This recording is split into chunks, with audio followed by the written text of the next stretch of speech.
वाणी कह रही है, 9 द्वार नहोदर फीके, रस अमृत 10वें चूजे, तुमने दरवाजा चाटना है कि रस अमृत चाटना है, ये बताओ पहले। किसी का मैसेज आया था, कहता जी फलाना एक दया बस्ती में गुरु बैठा हुआ है टोपी वाला, वो 16 दरवाजे तक के जाता है। बताओ, 16 दरवाजे, 16वां दरवाजा खाई में गिर रहा है, जाओ छलांग मार दो जाके। गजब कर दिया तुम लोगों ने। इसीलिए कहता हूं जल्दबाजी मत करो, मत आओ यहां पर, नहीं जरूरत है तुम लोग की भाई। ऐसे लोगों की तो बिल्कुल भी नहीं है, जिनको ये नहीं पता ज्ञान आगे का और पीछे का क्या होता है। जिसको अधर द्वीप पे ध्यान करवाना सिखाया, वो नाभि पे ध्यान लगा के सोच रहा है कि ये ज्ञान आगे का है। चुल्लू भर पानी में, चुल्लू भर में, उससे कम हो तो उसमें भी ऐसे लोगों के लिए विवेकी बने बैठे हैं।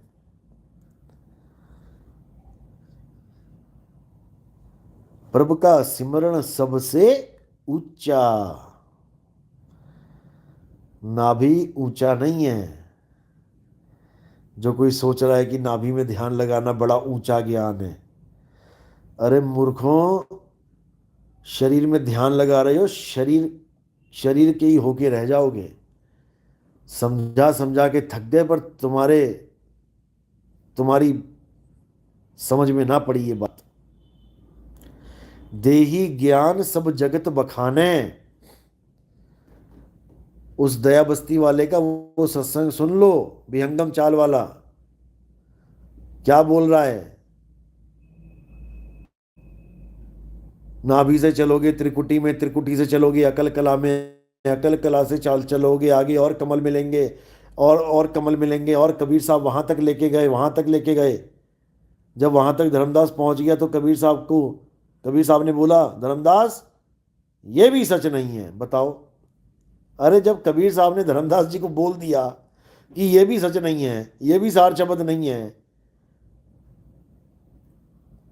तो तुम्हारे पीछे लग के सार शब्द कैसे मिलेगा? वही काम तो तुम भी करवा रहे हो। और उसके बाद कबीर साहब की सही बाणी भी बोल रहा है कि धर्मदास, सार शब्द निराधार है। अच्छी तरह सुनो उस सत्संग को, अकल के अंधों।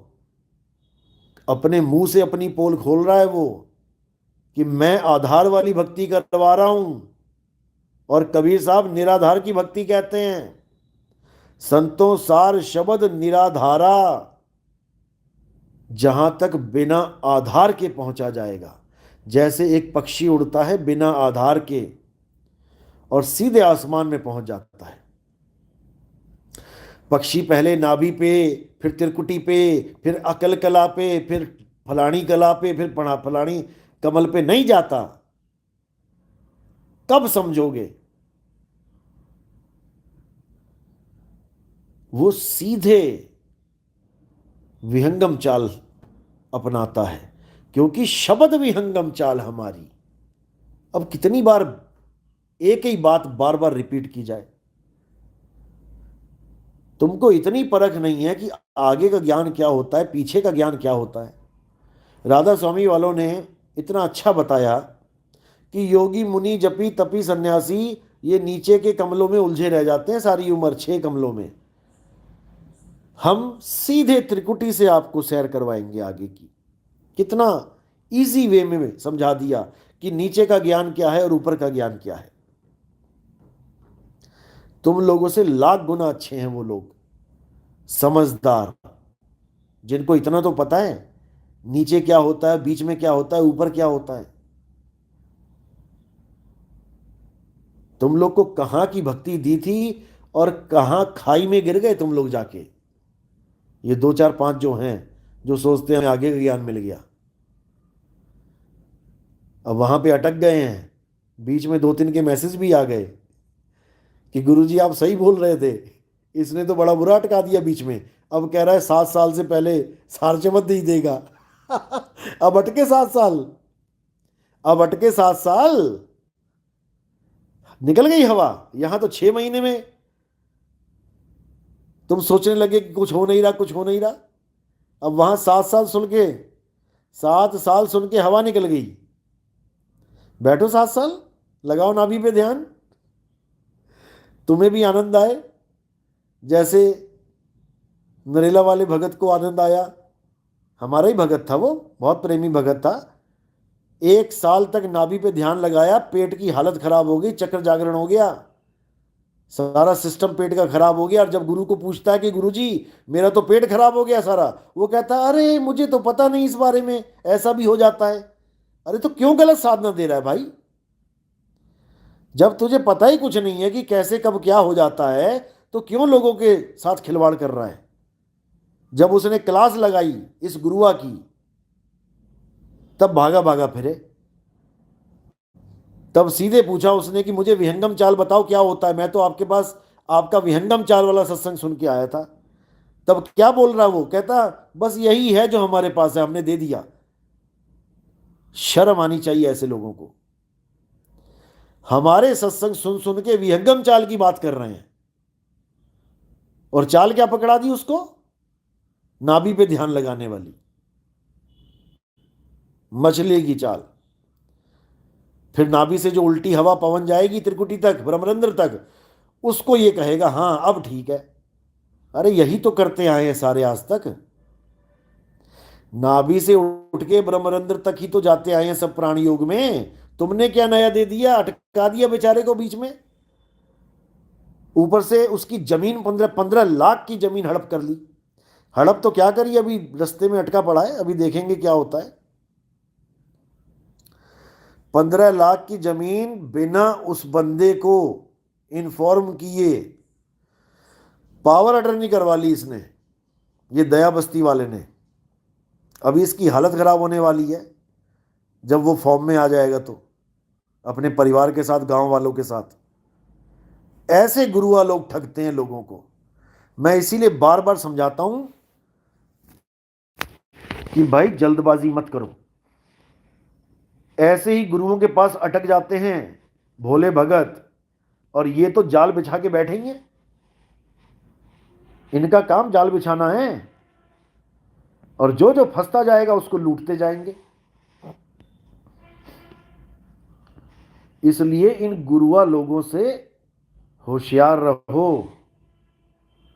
तुम्हारे भले की बोल रहा हूं मैं, नहीं तो बर्बाद हो जाओगे, लुट जाओगे, तबाह हो जाओगे।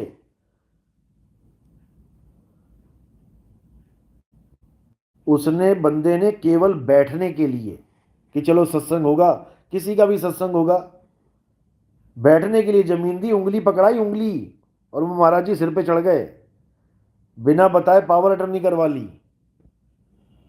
अभी इसका वीडियो आएगी, इसकी भी लगेगा पता, क्योंकि जनता जागरूक हो चुकी है भैया। अब डर वाला माहौल खत्म हो गया कि गुरुजी से डर के रहो, गुरुजी शराब दे देंगे। जेलें भरी पड़ी हैं गुरुजी के लिए, और शराब दे दे के कुछ बनने वाला नहीं है। दो जरा शराब पुलिस वालों को, पकड़ पकड़ के ठूस रहे हैं तुम्हें जो अंदर,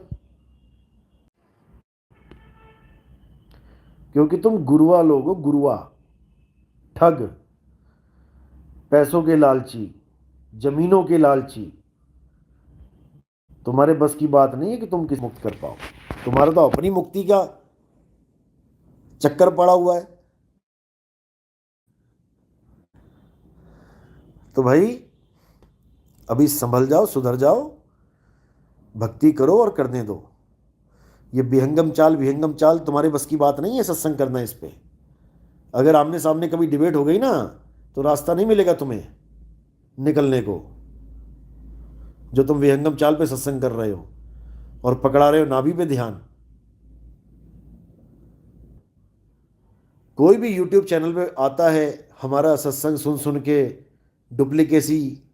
डुप्लीकेट सत्संग बनाता है, उसके सत्संग चेक करो कि कब से इसने सार शब्द की बात करना शुरू करी है, कब से ये ऐसी बातें करने लग गया है कि नी अक्षर है, निज नाम है, सार शब्द है। चेक करो यूट्यूब। अगर पुराना यूट्यूब है, 2010 का है, 2015 का है, तो देखो कि इसने पहली वीडियो कब डाली सार शब्द पे। और अगर 2018 के बाद ये चैनल बना है इसका, तब तो भाई ये हमारा ही कॉपी कैट बिल्ला है ये।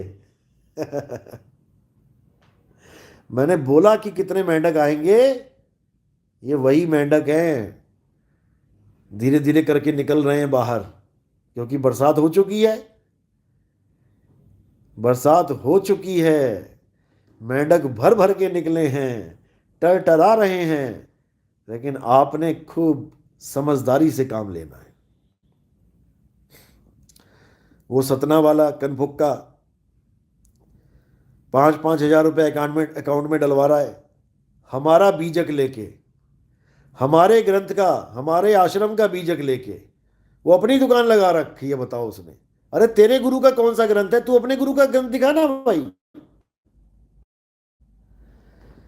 विज्ञान मुनि साहिब का ग्रंथ है, हमारे दादा गुरु हैं विज्ञान मुनि साहिब का ग्रंथ बीजक, उन्होंने टीका किया दुनिया में, पूरी दुनिया में सबसे स्पष्ट टीका, यथार्थ टीका विज्ञान मुनि साहिब ने किया। हमारे आश्रम के संत हैं, हमारे दादा गुरु के गुरु भाई हैं, उनका बीजक ये कनफुक्का जो आजकल डबल रोल खेल रहा है, नाम भी नहीं लेता ऐसे लोगों का मैं,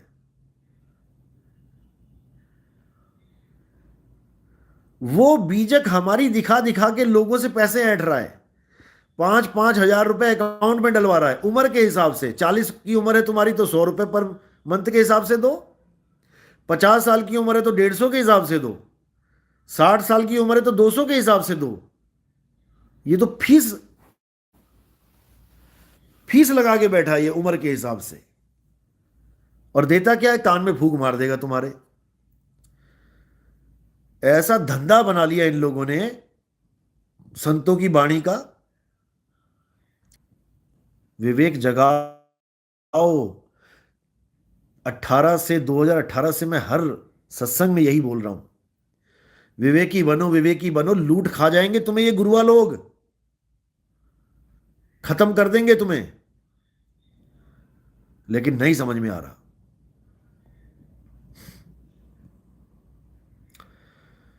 चलो, जिसको नहीं समझ में आता उसको वक्त समझाता है, तो वक्त ही समझाएगा फिर। बाकी अपना काम था बताना, अपना काम था समझाना, हमने समझा दिया। आगे आपकी मर्जी है भाई, जो आपको लगता है वो करो।